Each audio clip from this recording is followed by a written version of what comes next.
तो क्या रच दिया रचने वाले,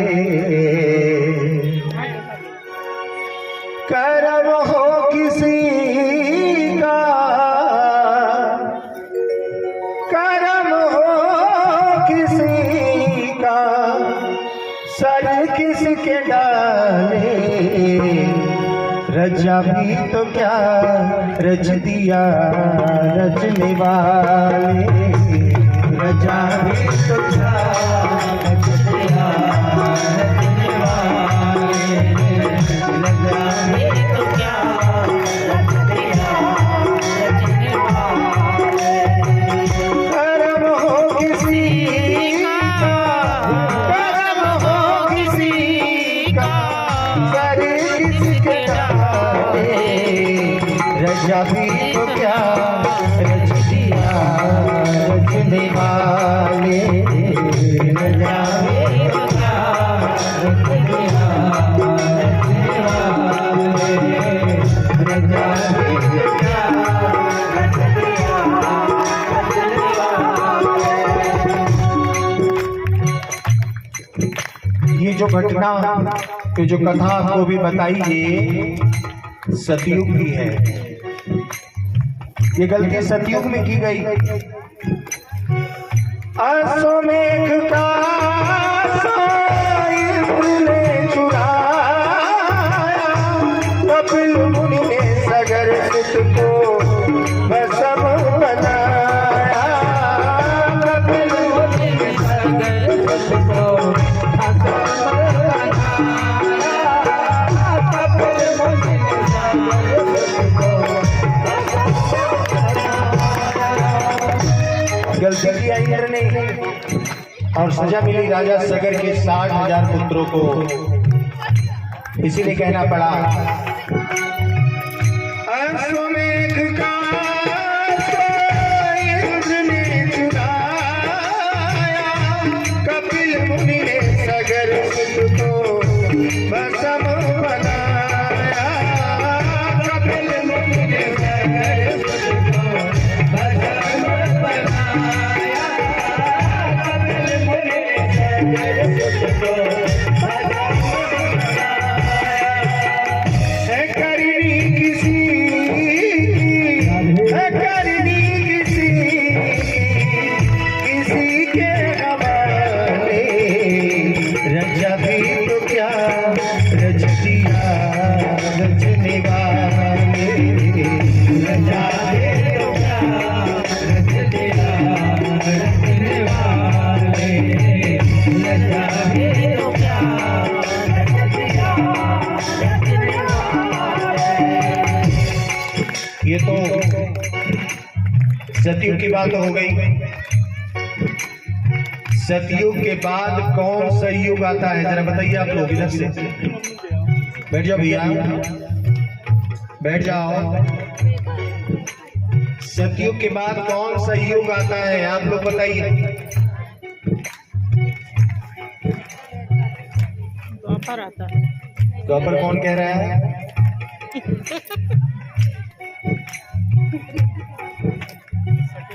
अब बताओ मैं क्या करूं। ये स्थिति है।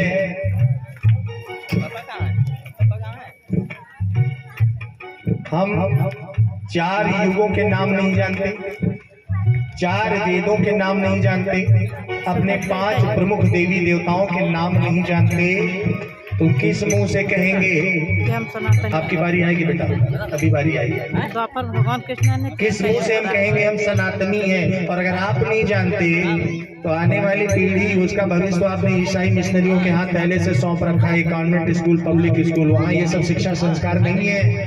तो जब आप नहीं जानते तो उनको क्या बताएंगे? सरकार ने भी बड़ी कोशिश की कि आप लोग जाने इन सब चीजों को, क्योंकि कोरोना काल में जब लॉकडाउन लगा, भारत सरकार ने श्री कृष्णा, रामायण, महाभारत तीनों धारावाहिक का एक साथ प्रसारण किया डीडी नेशनल से लगा के कई चैनल्स पर। उद्देश्य क्या था कि आप लोग अपने धर्म से जुड़े रहें, आपका समय आराम से कट जाए, आपको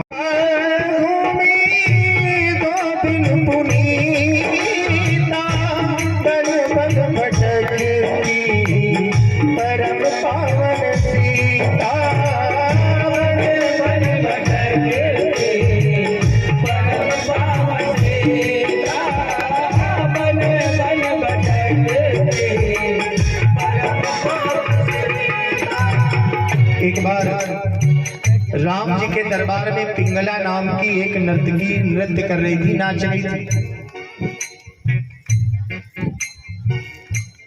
एक धोबन पूरी रात उसने राम जी के दरबार में नृत्य देखा, नाच देखा, और सुबह जब अपने घर गई तो उसके पति ने पूछा, बता रात भर कहाँ थी?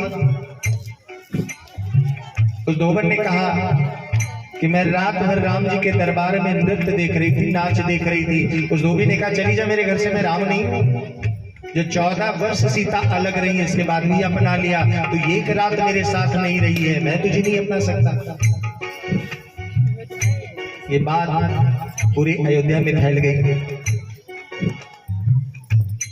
मेरे राम जी के कानों में जब ये बात गई तो मेरे राम जी ने मैया सीता को वनवास दे दिया। लक्ष्मण जी मैया सीता को जंगल में छोड़ के आए। मैया सीता वहीं जंगल में भटकते हुए वाल्मीकि ऋषि के आश्रम में रहने लगे। वहीं पर उन्होंने अपने दोनों पुत्रों को लव और कुश को जन्म दिया। गलती किसकी? उस धोबी और धोबाइन की, और सजा किसको? मैया सीता को। इसीलिए कहा गया, पूर्ण रात्रि भर घूमी, 2 दिन पुनीता, तन मन भटकती, करम पावन सीता, तन मन भटकती, करम पावन सीता, मन मन भटकती,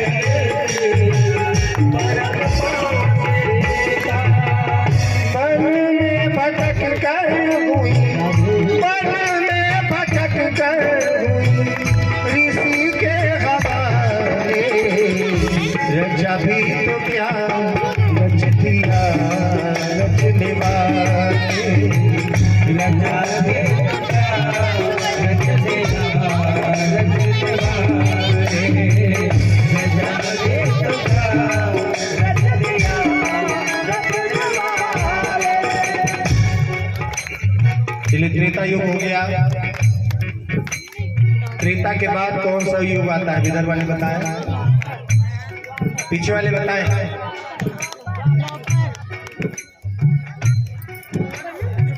अच्छा, ये लोग द्वापर युग कह रहे हैं, सही है? आप लोग जरा बताएं, ये सही है? देखिए फिर से कंफ्यूजन हो गई इधर। ये बहुत जरूरी चीजें हैं, छोटी छोटी चीजें हैं, इनको जानने, समझने, सीखने के लिए देखिए, आप आज के समय में आप जो सीखना चाहें सारी सुविधा आपके हाथ में है। जो एंड्रॉइड फोन लेके घूम रहे हैं ना, जब अपना मनपसंद कार्यक्रम करम है, अपमान सहता सदा ही करन है, अपमान सहता सदा ही करन है, अपमान सहता सदा ही करन है। एक बार द्वापर युग में कुंती, दुर्वासा ऋषि बड़ा प्रसन्न हो गए। कुंती को एक मंत्र दिया जो सूर्य आवाहन का मंत्र था, और कहा कि इस मंत्र को जब भी तुम पढ़ोगी सूर्य देवता आएंगे और तुम जो कुछ उनसे मांगोगी वो तुम्हें देंगे।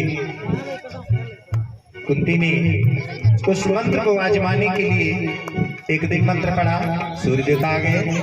आते आते पूछा, पुत्री क्या चाहिए? कुंती ने कहा, महाराज जो हम मांगेंगे दोगे? सूर्य देवता ने कहा अवश्य। कुंती ने कहा, मुझे पुत्र दे दो। सूर्य देवता ने कहा, ना नहीं दे सकता, कुछ और मांग लो। मुंह में उंगली न डालना। कुंती ने कहा, मुझे पुत्र चाहिए और कुछ भी नहीं चाहिए, अगर दे सकते हो दो, अन्यथा साफ मना कर दो। लेकिन कुंती अपने हट पर, अपनी जिद पर अड़ी रही कि नहीं, मुझे पुत्र चाहिए। सूर्य देवता समझाने लगे, पुत्री तुम्हें लोक लाज का भय नहीं है? ये संसार, ये समाज तुम्हें क्या कहेगा? तुम कुंवारी कन्या हो, अविवाहित हो। लेकिन ना चाहते हुए सूर्य देवता ने कुंती को पुत्र दिया, काम से पैदा किया। यही बालक आगे चलकर महाभारत का महावीर, महादानी योद्धा कर्ण के नाम से विख्यात हुआ। गलती उसकी मैया कुंती ने किया, लेकिन सजा कर्ण को मिली। जीवन भर शूद्र पुत्र कहलाया, विद्या ही मां का बेटा कहलाया। गलती कुंती की और सजा कर्ण को। इसीलिए कहा गया कुंती ने ऐसा किया था करम है, अपमान सहता सदा ही करण है, अपमान सहता सदा ही करण है,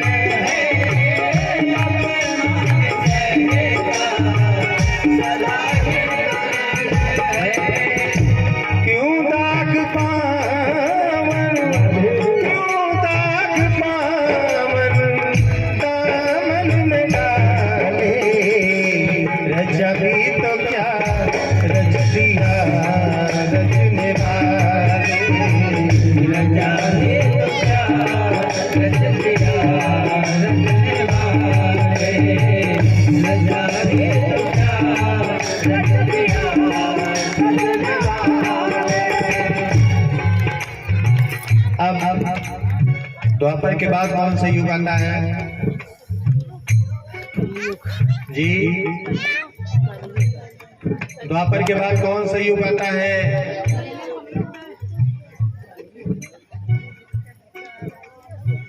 ये देखो, जब हम पूछ रहे हैं तो आपस में बतिया रहे हैं, और जब हम बता रहे हैं तो पीछे मोबाइल फोन चला रहे हैं, फिर कहां से समझ में आएगा? थोड़ा सा सोच लेना चाहिए कि 3 युग पूरे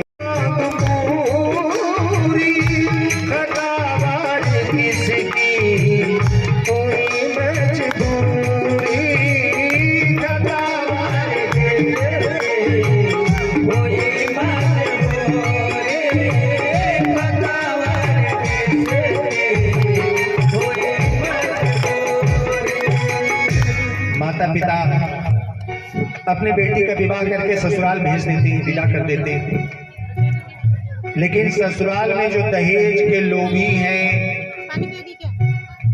जो दहेज लेने वाले दानव हैं, उनका जब दहेज से पेट नहीं भरता तो बेटियों को मारकर फांसी के फंदे पर लटका देते हैं, बेटियों को जला देते हैं, तलाक दे देते हैं, यानी संबंध विच्छेद कर देते हैं। गलती किसकी? माता पिता की। लेकिन मजबूरी में कोई माता पिता नहीं चाहता कि हम अपनी बिटिया को कम दें। हर माता पिता यही चाहते हैं कि हम अपनी बेटी को इतना दे दें कि कभी वो जीवन में पीछे मुड़ कर ना देखे। लेकिन गरीबी के कारण, मजबूरी के कारण अगर दहेज देने में कमी माता पिता कर देते हैं तो बेटियां कहीं जलाई जाती हैं, कहीं फांसी के फंदे पर लटकाई जाती हैं, और कहीं संबंध विच्छेद अर्थात तलाक दे दिया जाता है। ऐसे ही एक बेटी